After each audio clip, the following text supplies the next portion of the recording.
Welcome, folks. I'm Jaby Koay, joined by SABRAW. What's up, brah? What's up, brah? Okay, so we're looking at new Rockstars, Marvel, What If, Episode 9 breakdown, Easter eggs, and details you missed. Did you enjoy What If, the series? Yes, I was surprisingly enjoying every single episode, especially the final two. Yeah, the last episode was great. So I know that this is your first time watching a more recent new Rockstars video, which I'm very excited to share with you. I love his breakdowns because they're very informative. You guys, if you haven't already, please subscribe to New Rockstars. There's a link in the description below. Hit that link, give the original video an upvote, let him know Jaby sent you, and subscribe to his channel. Subscribe here as well, bell icon, all notifications, and vote this up to let YouTube know you're enjoying what you're watching. Here we go. Welcome back to New Rockstars. I'm Eric Voss, and this is a breakdown of Marvel's What If Episode 9. What if the Watcher broke his oath? A season finale that assembles the Guardians of the Multiverse to avenge Vegas? Viva Las Vegas! As always, this episode was filled with interesting details and connections to the live-action MCU with major implications for the multiverse going forward, so I'm gonna break it all down frame by frame for everything that you might have missed. We open with Captain Carter after her jump to the present era in Episode 1, following in the footsteps of Steve Rogers in the Lumerian Star mission from the opening of Captain America It's like almost Winter shot for Soldier. shot, Peggy too. now wears the blue and white stealth suit that Steve wore, but with a Union Jack pattern across the chest instead, and Natasha has a shorter haircut that she had in that film. Their target is once again Batroc, except before it was Rumlow briefing everyone. How many pirates? 25. Top mercs led by this guy, George Batroc. Peggy leads this briefing. How many pirates? 20 or so charmers, led by this one, Batroc. In the film, we later learned that Nick Fury actually hired Batroc to hijack the Lumerian Star because he was suspicious of S.H.I.E.L.D.'s true intentions for Project Insight, and he secretly ordered Natasha to steal data from those computers. Yeah, I'm getting a little tired of being Fury's janitor. Relax, it's not that complicated. So now, Peggy leading the briefing suggests that this is her mission, not Fury's operation, which might be why the cargo is different from Project Insight related stuff. As we learn in the post-credit scene, her Steve Rogers' old Hydra Stomper armor with someone inside, and you can see biometrics over on the left, so that someone is alive. But assuming S.H.I.E.L.D. was still being corrupted by Hydra at this point, this Hydra Stomper could have been part of Hydra's Winter Soldier program, since if you think about it, Steve did kind of take Bucky's place back in Episode 1, and it would be one way of explaining how Steve survived this long. Setting up poor Peggy in this awkward conflict now with Steve Rogers in a kind of iron lung, brainwashed by Hydra. I didn't even consider that possibility at all. No, I didn't either. Whoa. That would be crazy. That would be a wicked battle. Can you imagine she's having to fight the guy that she's in love with, that she's been pining over for like years and years and years now? I know, and even there was a call to it this episode about her love, or Episode 8. Yeah. Oh my God, that would be the worst. But the best. I love a good romance conflict. I love you, but I gotta kill you. Well, he probably wouldn't even remember who she is because he's trapped in that like mind control thing. I don't know, because like with Winter Soldier, it had to be activated, so it wasn't like he was constantly, in kill mode. It was like if he was activated to kill, then he would. So it was a little bit different. Who knows? I mean, I wonder if he would come out of that cryostasis, whatever it's called, cryo sleep situation immediately, like with red in his eyes, or if it would be a situation where it's like everything's hunky-dory. Oh, we're at a bar, we're drinking again, just like the old days, and then I'm gonna kill you. Yeah. No. Oh my God. The variant Captain Carter theme from Episode 1. Gentlemen, watch our 6. Strike team, you heard the captain. Gear up. This episode's actually great with musical leitmotifs, including a piano rendition of Steve's theme. And there's someone inside. Yeah. The Guardians theme. Yeah. Stay here. Leave this fight to us. Killmonger's theme. I did catch that. I mean, that was very obvious. Yeah, I It's so love his different. theme. Doctor Strange's theme. And the I didn't Avengers hear that. theme.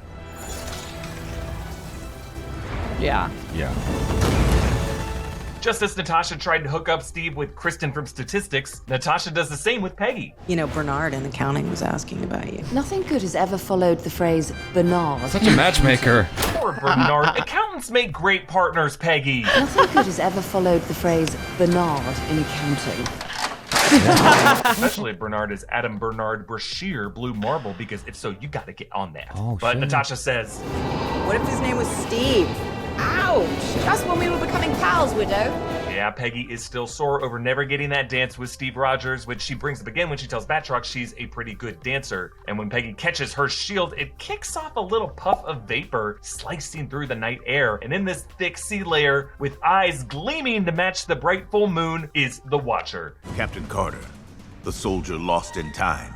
You have been chosen. So yes, the Watcher is recruiting a dream team to save the multiverse. That comes from What If number 39, What If the Watcher Saved the Universe, in which he forms a team consisting of Thor, an android Iron Man, Dr. Doom from the Fantastic Five, and Vampire Wolverine. And from this we kaleidoscope wipe over to the Dairy Queen in Missouri from episode 2, as well as the Guardians Volume 2 film. And here we see Ego linking with Peter Quill to form the expansion from that film, but T'Challa's ship, the Mandela, actually leads the other Ravagers ship in the strike, and Ego says, Relax, son. It'll all be over in 1,000 years or so. Just a reminder of Ego's plan in that film to use Quill as a 1,000-year battery. I wanted to do this together.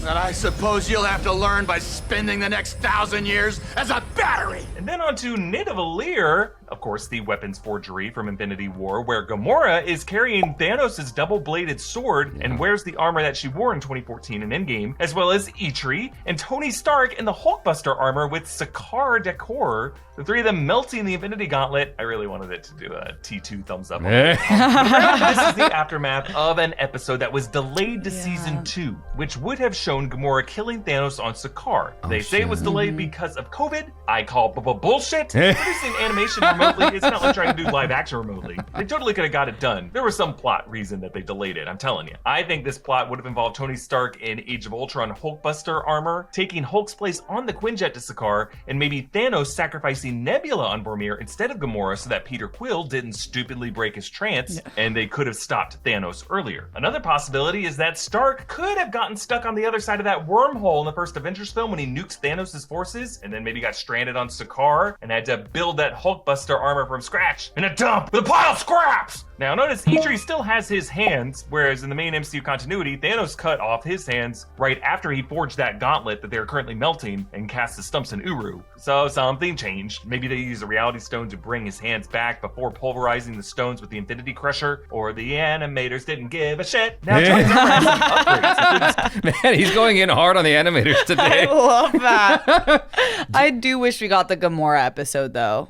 Yeah, we needed that. But I mean, well, at least that'll be something in season 2 to look forward to. It is kind of weird to have that in this episode without like the setup of how we got there. Yeah. Because we, everyone else, I feel like everyone else that we saw in the final episode of the season, something was set up. Yes, exactly. So it is kind of odd, but less emotional punch, I feel like, without the setup for her being an addition. But I'm never going to complain about Gamora being on screen. Right. I mean, she's dope. I might be inclined to agree with Eric Voss here that they would just chuck it up to COVID because, it wouldn't be the first time that a big studio is like, oh, no, it's not what you think. It's this other thing over here. That's why we did it. Yeah, well, when you're playing with a multiverse now, they have to be so careful what storylines they introduce if it affects the future. Right. So they're not going to say that, but I bet that's it. Huge discs on the shoulders. Maybe these are the sonic cannons from his designs that were used to subdue Hulk in the 2008 film and were actually later added to his drones in Spider-Man Far From Home. Also, there are 3 claws on each fist. Did Tony run into Wolverine? Is that why this episode was delayed to season 2? Oh my god. But this would have been the one episode this season to spare Tony Stark's life, and here he says, how do we put a suit of armor around the world? Around the galaxy? You can't tell me there's not another big bad lurking in the shadows, monster under the bed. Always with that suit of armor. It's like his only metaphor. Now, Gamora sees this big bad as the Watcher reflected in Tony's Sicarian plating, but I think this line was added to redirect this delayed episode as one setting up the season 1 finale to instead one connected to season 2 and whatever season 2's new multiversal big bad will be. Now, while Kang seems like a good bet, I think the other Watchers with whom Uatu made his oath and now broke that oath, coming to seek accountability, could also be the possible new big bad. I think that what you're saying actually has a lot of merit because it took a while to percolate watching the show. I'm like, that makes a lot of sense because you're dealing with so many more intertwining storylines, and Kevin Feige has all but said that this has impact on the rest of the MCU, like the films to come and whatnot. And so they have to be very careful because they might step on a landmine they created by accident if things aren't lining up properly, because the fans will go all in hard and be like, no, this, like they do it to George R.R. Martin, and George R.R. Martin's like, I don't even remember writing that. It was 10 years ago. I know now when they introduced, I thought that as soon as I saw the press for What If, I'm like, they've got to be careful with an integration of What If that actually does play into the future films. Yeah. Because if it doesn't make sense, every MCU fan is like, excuse me. Yeah, exactly. Shuri and Pepper lead the Dora Milaje against Killmonger from episode 6. Pepper wielding that gun that looks like the one based on the Asgardian destroyer armor that Coulson wielded in the first Avengers film. And Shuri wielding her vibranium gauntlets from Black Panther, weaponizing those alongside a refusal to get vaccinated. The Watcher recruits Killmonger. Eric Stevens, Killmonger, Tony Stark's former protege, and killer. Yeah, the Watcher's eyes narrow on Killer, showing that the Watcher probably knows he cannot trust Killmonger, and it is Killmonger's traitorous behavior that is why the Watcher probably needs him on his It's a calculated move. Now in Vegas, Thor wrestles Ultron sentries following Ultron's arrival in episode 7. Nobody messes with Vegas. Yeah, I like how the frame initially pans over to just show part of the Watcher in the sky, as opposed to the I didn't even clear, catch decisive that. No, I reveal didn't shots either. for all the other recruits. Just shows how party Thor is super distracted. So the Watcher reaches down to grab him like a toy. You've been chosen. I want to be chosen. Yeah, he's still screaming all the way to his new location, just as he does in Ragnarok in the Grandmaster's Palace. But more importantly, he continues to clutch that severed Ultron sentry head, which Killmonger later uses. So you could argue catching Thor off guard just like this was also part of the Watcher's master plan. He needed that head in Killmonger's hand. They're transported to the same pub that Peggy and Steve got a drink in episode 1. Thor orders a beer from Doctor Strange, just like he gets one from him in Ragnarok. I was fully expecting it to be like a refilling beer. Same. Yeah. The Watcher explains, At first, I scoured eternity for one true hero. Then I saw the bigger picture. This mission requires a team, the perfect combination of skills and experience that alone will triumph. so the Watcher needs more than just one or even 1,000 cosmically powerful warriors. Really, he needs a specific ragtag group of underdogs that Ultron would underestimate, but also one of whom would betray the rest and allow the stones to be sequestered. So I didn't even consider that possibility. That like the whole thing would be that you would deliberately choose these people so that Mega Ultron would underestimate them. Because I was like, in my mind, I'm like, why wouldn't you just get like Captain Marvels from like all the universes and just like sick them on her? I sick her on them, right? Yeah. I can't get my English right. Sick them on him. You know what I'm saying? Yes. Because it's like, okay, so she's supposed to be the most powerful superhero in the MCU. Just get a bunch of hers, you know?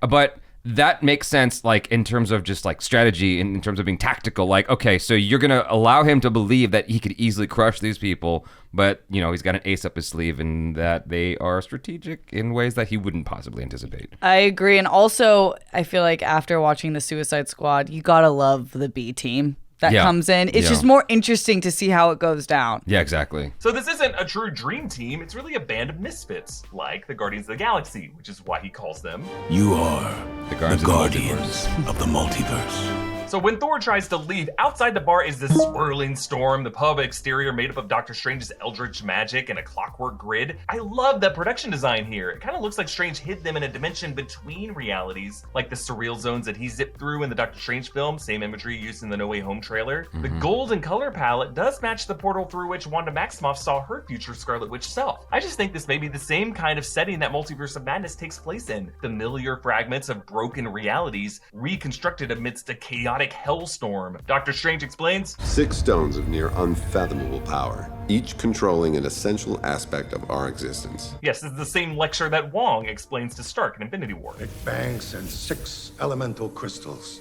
These Infinity Stones each control an essential aspect of existence. As they discuss the mission, Killmonger is almost always staring at the Ultron sentry head. Now, this head is probably made of vibranium, as all the final form Ultrons were, which is the same as Killmonger's suit, which that hum that we heard earlier indicated. Why did you bring us here? What do you want with us? All good questions. They order Chinese takeout, just like I the love Avengers that. do when brainstorming the time heist in Endgame, and Gamora presents the Infinity Crusher. I was thinking about the Chinese takeout thing. I'm like, I know that's a reference to something. I just can't remember exactly what. And Which then- movie? Yeah, which film it was. And I'm like, oh, there it is. Of course, Eric Voss would be the I one. love that and the drinks. Yeah. Because I just want to know, I want to have a deep analysis of why each drink was given to each person. Oh, because it matches up with their personality. Yeah. A device of Nidavelirian design with gears like a rock grinder. Crusher. The Infinity Crusher, designed to disintegrate each stone into nothing. Now, Infinity Stones, according to Endgame directors, cannot be fully destroyed, since Infinity Stones are needed to maintain a universe's proper flow of time, but they can be atomized and prevented from actual use. That's likely what this Crusher does. Thor says, "Slow down a little bit. There's a few people in the room that don't understand.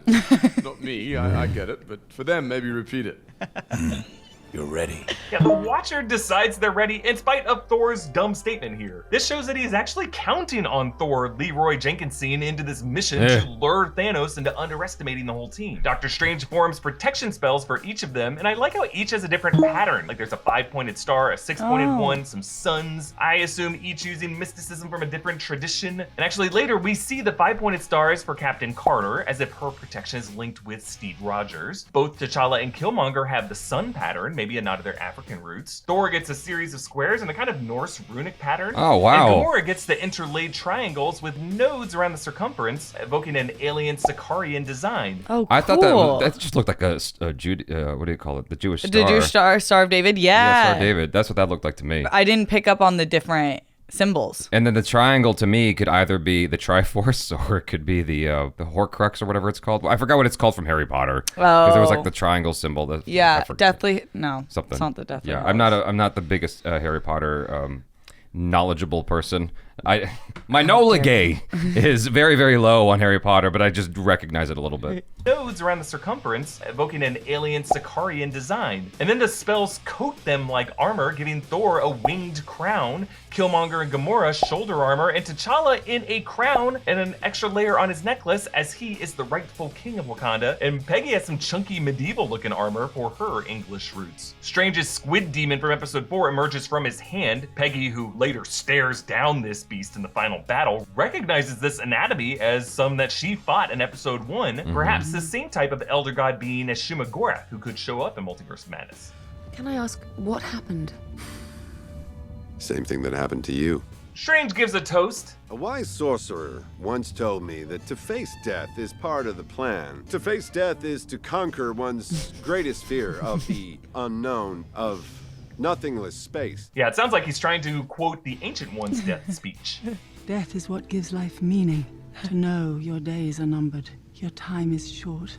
Ultron finds them first as a giant face in the sky, as the Watcher usually does, but way bigger, and he arrives through an interdimensional portal with that crystalline texture, showing his mastery now over the multiverse, as on par with the Watcher. Now, Ultron uses a fun combination of the Soul, Reality, and Power Stones, but not the Space Stone, to crumble the mountain that they're standing on. I suppose the Soul Stone in this case to isolate which souls under which the ground to warp the reality of, and the Power Stone to give it all an oomph. The Soul Stone's just always a weird one to judge the functionality of. We really just saw it when Thanos used it to isolate which Strange was the real one in the Wizard Duel in Infinity War. Actually, Strange uses that same Images of Icon spell to duplicate Mjolnir and swarm I thought that was so Ultron. dope. Yes. Strange magics up Peggy's shield to create a Mjolnir plus shield shockwave, and then she hitches a ride back with one of the Mjolnirs the way Spider-Man did in Endgame. T'Challa grabs Ultron and gets thrown. Oh, I didn't know that was the reference. I for some reason thought it was a reference to just Captain America holding Mjolnir. I didn't realize it was, following the way Spider-Man was, hitching a ride. Off. You can actually see the moment that he snatches the Soul Stone, and it's pretty impressive because he does it with the hand that he's holding the blaster with. Strange then unleashes 3 demon dragons. We actually saw him absorb 2 of these in episode 4, which I thought was redundant animation at the time, but nope, 3 dragon heads are better than 1. Yeah. Strange opens a portal from the zombie universe. The first ones to fall on Ultron are Zombie Cap, Zombie Falcon, and Zombie Hawkeye. Zombie Cap was split down the middle of his body. I guess just don't think about it. Thousands more pour out and pile up, but worst among them is Zombie Wanda Maximoff, who should have the power to break an Infinity Stone like she did the Mind Stone in Vision's head in Infinity War, but she softens briefly. Maybe because she recognizes this red synthezoid face as that of her love Vision, but Ultron uses this hesitancy to blow up the freaking planet. And as they exit through the portal, Thor does a backwards jump, just like Peter Quill did in Infinity War, and they return to Ultron's home reality on post-apocalyptic Earth to crush the stone. From the signs, this actually looks like Tokyo. Peggy needs to prove to Natasha that she knows her. Your father is Ivan, your Dar's Alexei, and you're the one woman I trust to have my 6. She uses Red Skull's genealogy from Endgame, daughter of Ivan, but it's interesting that Peggy would know that because Natasha did not know it. But then yes, of course, her Da being Alexei, a nod to Alexei Shostakov, her fake dad of the KGB from Black Widow. Ultron flips out. Why won't you die? Wait, what? Yeah, good question. Well, it's because Strange still has the power of the Time Stone, as we see later in this battle, meaning that he could rewind Ultron's explosion the way Thanos rewinded Wanda blowing up the Mind Stone, and then consume the Boom Boom, the way he did all of those demons. Peggy says, "Give him all you've got. Don't give him a chance to think." Which also tells us a bit about their strategy, right? It's not about beating Ultron head-to-head, it's about overwhelming him so that he cannot process his next move. And like the Avengers dogpiling on Thanos on Titan, we get this awesome long take of each of them landing their blows on Ultron, followed by another long take, but just on the close-up of the Soul Stone for 11 seconds as people fight over it. I love using the Soul Stone as a synecdoche for all of their souls. The Watcher's soul, the soul of the multiverse. This is the stone that we've seen the least of in the MCU, representing the whole of it in this battle. Ultron uses the Time Stone to suspend them all in slow motion while he reclaims the Soul Stone, but Strange uses his own Time Stone to neutralize this spell. What was that word he used? Synecdoche? I've never said that word properly. Like, I thought that was just the name of a city. Synecdoche. Synecdoche, New York or something. I'm probably screwing that up too. What a $10,000 word, man. That's such a big word. I mean, I get what he's saying, and I'm surprised he didn't make a reference off of that, because like the first thing that pops into my head is the action comedy Rush Hour with Jackie Chan and Chris Tucker. One of the best ever. And because Jackie Chan is the kind of person, and I don't know where he got it from, but he'll use like an item as the focal point of a fight scene that everyone's trying to get to. And so everyone's like, you know, clashing and whatnot. And it's specifically, there's a scene towards the end where like Chris Tucker's trying to get to the bomb controller. Yes. You know what I'm saying? Yes. And so I'm like, I'm surprised he didn't make that reference. Yeah, there. that was, I really liked that shot. I thought that looked really cool. Also, I have to say, the Infinity Stones look like Moncala. You know what I'm talking about, the game? No, oh. The little beads. See, I thought they looked like halls, like cough drops. That too, yes. This is the first time we have seen one Infinity Stone used against a variant universe Infinity Stone, so by this logic, duplicate stones do retain their power even when they share a universe. But so far, I guess when one is used against the other, it just cancels each other out. Ultron grows big, and Strange allows those demons inside of him to take over, which the artist showed with this amazing effect. Probably my favorite shot of the episode. The energy splitting the frame into different states of being for Strange. One layer showing Strange, the layer underneath showing his demonic form. Wow. Just a really tactile expression of Strange painfully ripping himself apart to do this. They pin Ultron and use the Infinity Crusher, but Every universe is different. Each one just a fraction unique. The Crusher was designed to destroy the stones on my world, not his. Yes, of course, the framing matches the Avengers Circle Up shot in the first Avengers film, and here this episode establishes yet another bit of Infinity Stone rulemaking. While duplicate stones can both function in a shared universe, they can only be destroyed by something from their same home universe. Okay, Natasha uses the arrow with Zola.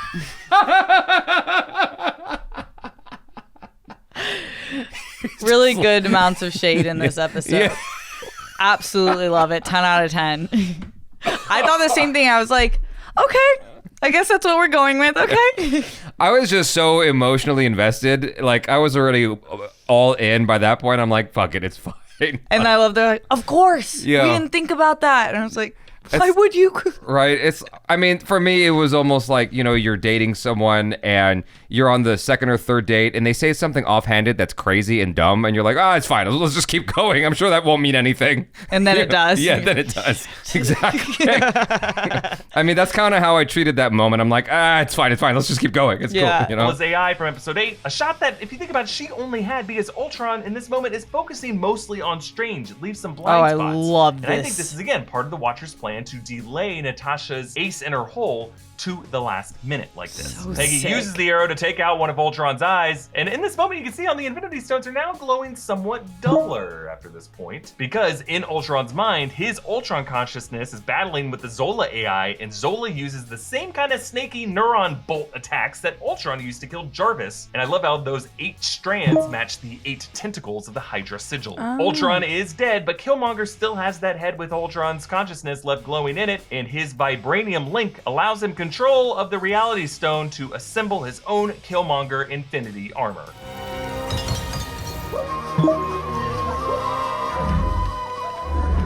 Aha, that was the Fula Flute, which composer Ludwig Göransson used as Killmonger's unique sound in Black Panther, Peter and the Wolf style, and that riff sounded like a real victorious but also belligerent blow, expressing Killmonger being drunk on power here. Do you think it would have been too much if there was an inner battle within Mega Ultron after he got hacked. For instance, in Inception, you know, when they go into the dream state, an hour in the dream world is like 8 hours in real life. I forget what the math is exactly. Or it's the reverse, like 8 hours in the dream world is like an hour in real life. And then each layer you go inside the dream state is much longer than reality or the level above it, right?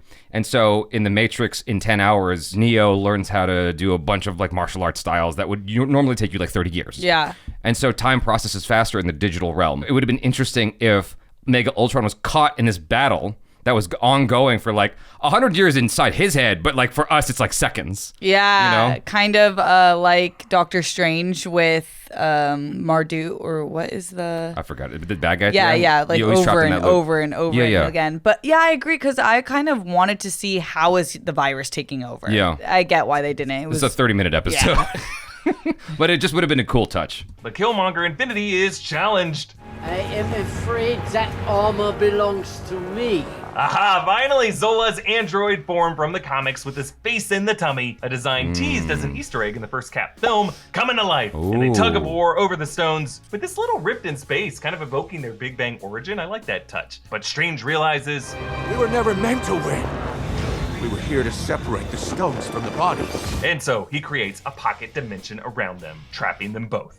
You foresaw every moment from the failed Infinity Crusher to Killmonger's betrayal and your sacrifice. Yes, one wonders how far back the Watcher's plan went. Was it to his team up with Doctor Strange, or even before that? And with this episode titled, What If the Watcher Broke His Oath, we never really see the consequences of that broken oath. I do plan to explore the Watcher's full plan and his next steps in a video coming soon. They all return to their home realities, but Peggy Carter wants to go back to the 40s.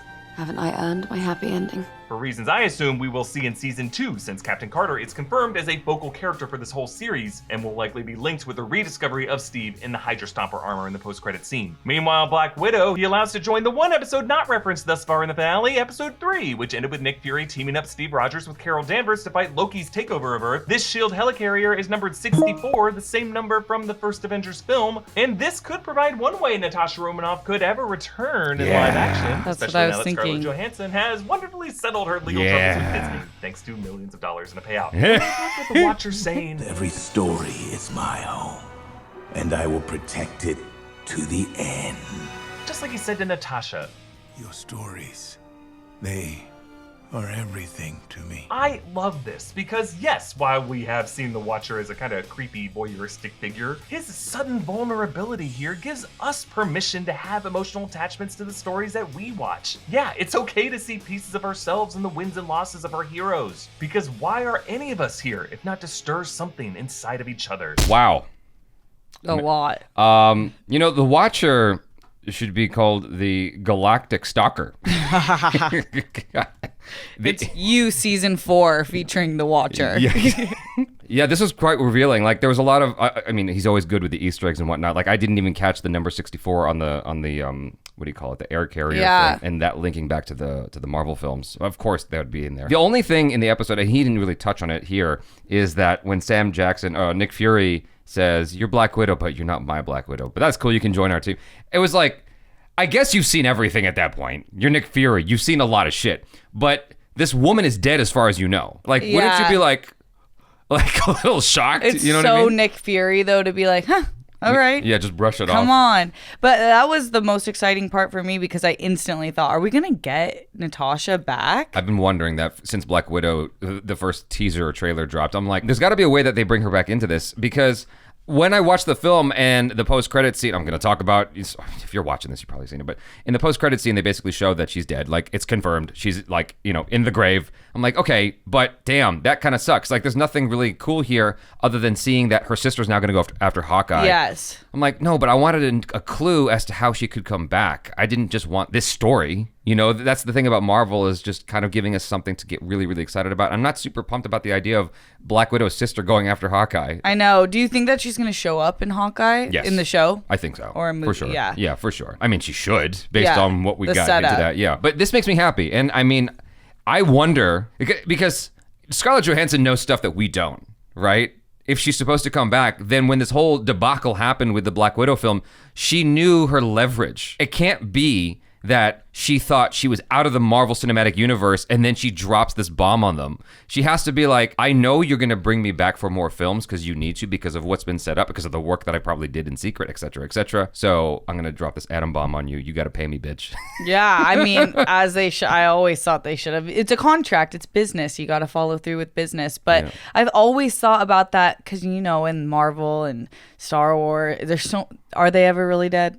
Are they ever really gone? Well, that's the thing, isn't it? Like, yeah, I mean, it's like a soap opera. That's what it is. It's a fantasy soap opera, and I love it. So I do love the way that he retrieved Killmonger, because I thought a few things. A, is he gonna like turn into the villain again? Or B, because Killmonger is still a character you can empathize with. Mm-hmm. He's just extreme, like in The Watchmen, like the main villain in The Watchmen. Mm-hmm. They all think that they have the world's best interest for them, so you kind of feel for them. Killmonger wants his people to have a better life, but he's obviously a villain still and doesn't do it the right way. So his turn of events actually caught me a little bit off guard, and I enjoyed that storyline. Killmonger going bad caught you off guard? Only because, not off guard, but I was surprised the way they did it, because I was like, why is he a part of the team? Yeah, that's what I was thinking the whole time. I'm like, this guy's clearly sketch. Yeah. But they drop, I mean, that's the great thing about this is they show you how those hints were dropped that the watcher knew the whole time. Yeah. And that wasn't something I caught. Sometimes you have to watch these things twice because I'm just so caught up in the excitement of it that I'm not catching all the little micro details that indicate to you what people are thinking sometimes. Mm-hmm. I'm just like, more. It's just like fan service, you know? And then like you go back, you roll back through it and you pause and slow down. You're like, oh shit, like they set this up because during the fight, anytime he looked at the vibranium headpiece of the Ultron robot, I'm like, how is no one else catching this? Yeah. But then it all made sense. And it especially crystallized into like, oh, I get it now. It's solidified in my head when he goes, this team was specifically chosen because Mega Ultron wouldn't think that they'd be anything. That makes perfect sense now of all the decisions here. Because I'm like, you got all the people in the universe to choose from. You chose these knuckleheads, these jokers. Come on. I know. And no one noticed this guy's just looking at the helmet every 5 seconds. Right. He's like Smeagol. Right. Like, you just have to pay attention to what he's doing. Right. I mean, maybe the watcher off camera was like, don't pay attention. Yeah. It's all good. Don't pay attention. I would have thought that the one other thing that I wondered about was when he showed up for Captain Carter on the ship, and she's not just like freaking out because there's this like glowing, guy levitating in the sky. Like she goes, look, like nothing, like it's a star or something. I'm like, there's a big guy in the sky. Like, I know you've seen some crazy shit, but goddamn, like you've seen an octopus. Yeah, she's like, do you see that? And I'm like, what do you mean, do you see that massive person in the sky? Yeah. The only thing, and he didn't really address it here, the only thing that I really, really wanted more, I mean, other than the episodes being longer, I wanted to see Doctor Strange go all the way insane for a moment before pulling himself back in, because he went through 1,000 years of training with absorbing all these different monsters, and we did see it, like he turned into his octopus form, but I wanted to see him go full-blown goddamn Cthulhu, like just full-blown. Like, what does that look like if because it seemed like he was out of a 10, he seemed like he was out of 5. I want to see what 10 looks like. I know. You know? I know. I feel like because they went so hard in his episode that they were probably like chilling out. That episode was so intense. Yeah, I loved it though. Yeah. That was probably one of my favorite episodes in the season, because it went a direction. It was like a Korean soap opera. Like, I was not expecting, or just a Korean film. Like, I wasn't expecting that direction, but they gave us our happy ending, and I got emotional. I don't know if you guys stuck around with the conversation and our reaction, but like, I got emotional when Captain Carter was like, don't I get my happy ending? I know. I was like, oh, damn, that hurts. It's like, she's a soldier making sacrifices. She can't have the thing that she wants because she's got to go fight. But then she gets it, Yeah. It's like the end of Big Hero 6. It's like, it's not really a sad ending. It feels sad. That movie just like chokes me up every single time, and I know what's going to happen. Exactly. It also makes me sad that this is the last Chadwick Boseman we get.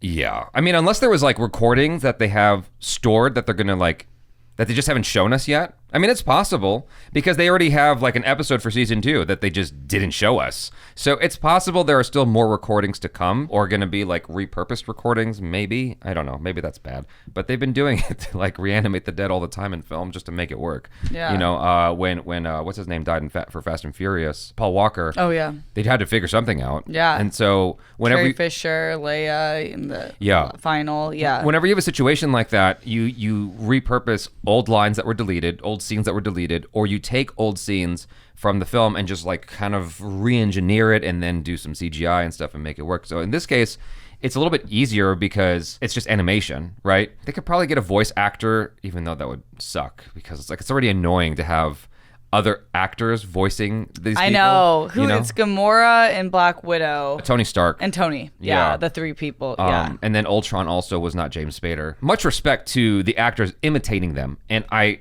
commend it. And it's like, I think it's cool because actors who are not super, super famous are getting the opportunity to have these lead roles in a major animation series. That's awesome. But I can't help my love for the original voices of these characters where I'm like, oh no, but I want to hear them. Yeah, especially because they're doing an imitation of their voice. Right. It sounds very similar cadence to their characters. Right. Which is a little bit weird, but I get why they went that direction. Right. Anyway, I thoroughly enjoyed this breakdown as usual. You guys, if you haven't already, please subscribe, hit that bell icon, all notifications, and vote this up to let YouTube know you enjoyed what you watched. Follow STEPH SABRAW on the social media. Ask her all the Marvel questions that you want. She's pretty knowledgeable. I'm Jaby Koay. This is STEPH SABRAW. Peace out.